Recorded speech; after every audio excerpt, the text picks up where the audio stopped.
Oh, hello be. Napatawag ka ata, ang aga naman. Oh, bakit? Ayun nga pala, birthday pala ni Junior ngayon. Anong handa nyo? Wala pang handa? Sige. Birthday naman ni Junior ngayon. Papadala ko 1,000. Bakit? Kulang pa ba 1,000?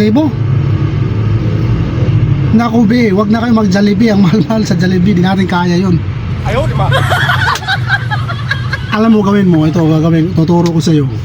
Bumili ka lang ng pansit. Alam mo yung pansit, di ba? Bumili ka ng kalating kilo, di kaya mga 1 kilo, magkano lang mo 1 kilo nun. Marami na yon, lagyan mo ng sardinas. Ayaw, di ba? Magja-Jollibee ka pa, magkano magastos doon? Abutin 10,000, 5,000. Ano? Okay na yun, di. Panahon ngayon, maging ano tayo, maging wais tayo. Birthday lang, handaan ng bongga. Tingnan mo yung mayayaman. Bakit? Taghahanda ba ng mga ano yun? Mayayaman na nga sila.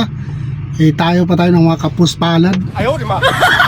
Papabongga, kahit wala namang makain. Gusto pa pabongga-bongga yung mga birthday. Okay na yan be, magpansit ka. Bili ka ng 1 kilong pansit. Tapos bumili ka ng sardinas, gisahin mo yun. O may sitaw sa likod, yan ang panglagay mong gulay. Ayaw, di ba? Masaya na yung bata. Karoon lang gawin mo. O di ba? Nakatipid ka pa. So maraming makakain yan, 1 kilo, ang dami yun. Kawali yun. O cake.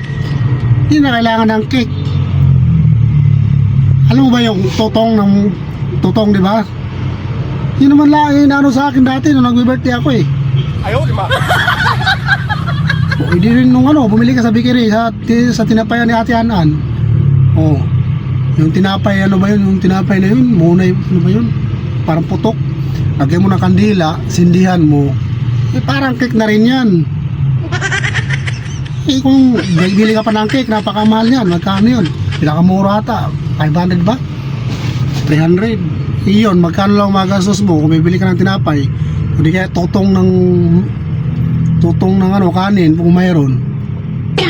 Hindi nakatipid tayo. Hindi ang ganun yung mindset sa panahon ngayon.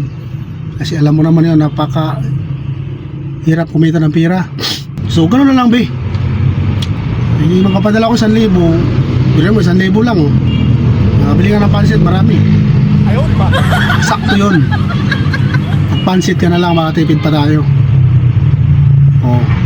Lagyan mo ng sardinas, pamitas ka ng sitaw dyan sa likod ng bahay natin, di ba may gulay dyan. Okay yan.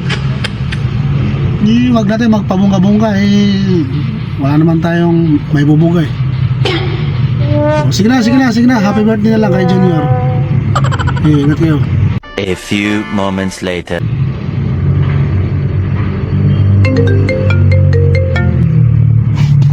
Hello, Langga. Ayaw, di ba? Oh, Langga, good morning. Happy birthday nga pala. Birthday mo ngayon? Oh, di ba? Alam ko yung birthday mo. Kaya lang ko nakalimutan birthday mo, siyempre. Ayaw, di ba? Hindi ko makalimutan yun. Anong gusto mong regalo? Oo ba? Oo, sige, ngayon ano ba, magluluto pa ba tayo o kakain na lang sa labas? Kain lang tayo sa labas? Sige. Ako na gagastos lang ako na. Siyempre, birthday mo ngayon. Ako magtitreat sa'yo kasi special na araw mo to ngayon. Lilibrehin kita dahil birthday mo.